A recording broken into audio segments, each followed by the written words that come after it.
चारों तरफ artificial intelligence का हल्ला है। चाहे न्यूज़ खोलिए, न्यूज़पेपर देखिए, टीवी देखिए या फिर सोशल मीडिया, सभी आपको एआई के बारे में कुछ न कुछ जानकारी दे रहे हैं, कुछ ज्ञान दे रहे हैं, कुछ आपको बता रहे हैं कि आप कैसे एआई का इस्तेमाल ना करके मिस करने वाले हैं बहुत सारी चीज़ें। और सोशल मीडिया पे तो बहुत सारे क्रिएटर्स, बहुत सारे जो इन्फ्लुएंसर्स हैं, आपको लगातार रोज़ पता नहीं कितने सारे एआई ऐप्स के बारे में बता रहे हैं कि उसके बिना तो ज़िंदगी हमारी अधूरी है। और मैं भी उसी चक्कर में बहुत सारे ऐप्स को सर्च करने लगा, ये सोचने लगा कि जो इमेजेस हैं उसका आर्टिफिशियल इंटेलिजेंस से जब रिश्ता होता है तो फिर नतीजा क्या होता है। मैं भी वो चेक करने के लिए कई सारे ऐप्स में अपने फ़ोटो जनरेट करने में लग गया और जो नतीजा आए वो थोड़े से उटपटांग थे, थोड़े से दिमाग में सवाल आए और ये सोचने लगा कि आने वाले टाइम में एआई का रोल इमेजेस को लेकर क्या होने वाला है। और जब मैं इतना सोच ही रहा था, इतना सर्च कर ही रहा था, तो मैंने सोचा क्यों ना आपसे भी बातचीत की जाए और अपना जो एक्सपीरियंस है वो शेयर किया जाए। और इसी वजह से नमस्ते गैजेट टाइम्स फैमिली, मैं क्रांति संभव। ये गैजेट टाइम्स का जो पॉडकास्ट है वो इसी वजह से मैं आपके लिए लेकर आ रहा हूँ, जहाँ पे मैंने बहुत सारे जो ऐप्स हैं, अलग अलग ऐप्स बल्कि, जहाँ पर आर्टिफिशियल इंटेलिजेंस बेसिकली आपके इमेज को या तो चेंज करता है या जनरेट करता है आपके इनपुट के साथ या आपके एग्जिस्टिंग फोटो के साथ। उसका नतीजा कैसा निकल कर आ रहा है, इसको लेकर हम लोगों को क्या क्या सोचना चाहिए, क्या क्या हम सोच सकते हैं और आने वाले टाइम में क्या कुछ चेंजेस मुझे नज़र आ रहे हैं।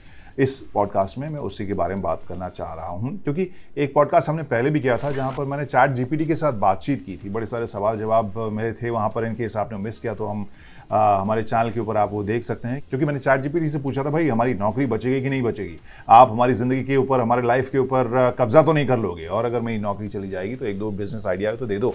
तो ये सब मैंने उस बातचीत में रखा था। लेकिन आज जो है मैं इमेजेस के बारे में बात कर रहा हूँ।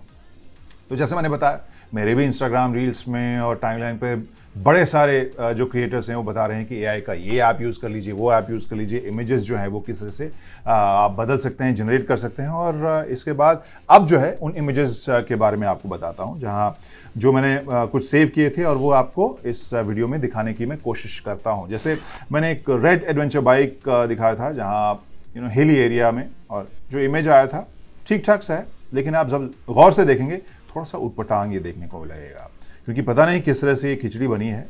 यहाँ पे जो राइडर है उसका हेलमेट मुझे उल्टा यानी पीछे की तरफ घुमा हुआ दिखाई दे रहा है। ऐसा लग रहा है कि राइडर पीछे की तरफ घूम के आगे बाइक चला रहा है। So I am not too sure. तो ये एक चीज़ थी। दूसरी चीज़ जो थी वो थोड़ी सी डिजिटल आर्ट टाइप की, मैं कहूँगा कि अच्छी डिटेलिंग के साथ एक मेरे ख्याल से ऑयल पेंटिंग जिस तरह से होता है, वहाँ पर एक रेड आपको बाइक नज़र आएगी। और इस बाइक को देखें तो आपको लगेगा कि हाँ, 2-3 ब्रांड की बाइक के साथ मिक्स आपको ये एलिमेंट लगेगा। एक और जो मैंने इमेज बनाया कि red panda I think book पढ़ रहा है या कुछ लिख रहा है इन वैन गॉग स्टाइल। ये मैंने प्रॉम्प्ट दिया और जो रिजल्ट था वो इम्प्रेसिव था, नॉट बैड। इसके बाद मैंने कोशिश की हिंदुस्तान मोटर्स की एम्बेसडर पिंक कलर की आप बना के दीजिए। वो इमेज जो जनरेट हुआ उसमें एक एलिमेंट आप इस फोटो में नीचे की तरफ देखेंगे, जिससे मेरे दिमाग में एक और सवाल उठाया, जिसके बारे में मैं आगे बात करूंगा। हालांकि जो चेहरा था वो आपको थोड़ा बहुत लैंडमास्टर से शायद अगला, जो इंडिया गेट के सामने एम्बेसडर कार मैंने प्रॉम्प्ट दिया और वहाँ पे भी जो इमेज था उसका एक हिस्सा शायद आपको याद दिलाए, एक लैंडमास्टर थी बहुत शुरुआत में, जिसके बाद हिंदुस्तान मोटर्स की एम्बेसडर आई। तो लैंडमास्टर के डिज़ाइन से शायद थोड़ा बहुत मिलता जुलता आपको लगेगा, लेकिन बाकी कोई भी गाड़ी आपको एम्बेसडर से मिलती जुलती हुई नहीं लगेगी। और या अगर लगेगी भी तो पीछे आपको इंडिया गेट बिल्कुल नदारद मिलेगा। फिर मैंने क्या किया, मैंने लिखा समोसा विद चटनी, और यहाँ समोसे से ज़्यादा ये स्प्रिंग रोल टाइप का कुछ आइटम आ गया।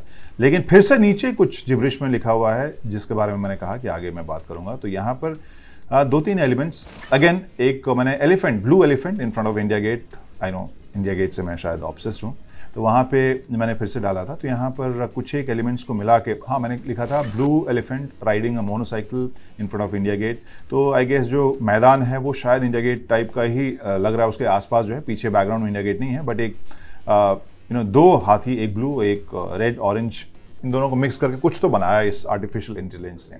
अब जिस मैं इमेज की बात कर रहा हूँ वो बहुत ही इंटरेस्टिंग मुझे नज़र आ रहा है। यहाँ मैंने एक रेड कार के सामने मैं खुद जो बैठा हुआ था उसको मैंने इनपुट के तौर पर वो फोटो अपलोड की और मैंने कहा कि आप इसे किस तरह से रीजनरेट कर सकते हैं। और यहाँ पे रेड कार और एक आदमी वाइट शूज़ में आगे बैठा हुआ है, लगभग सेम ही है, लेकिन इसको देख के मैं ये साफ महसूस कर सकता हूं कि इंटरनेट के ऊपर जो इमेजेस पहले से मौजूद हैं, ये एआई ऐप या प्लेटफॉर्म उन्हीं को लेके आ रहा है और कहीं ना कहीं एक मिक्स करके इस इमेज को बना रहा है।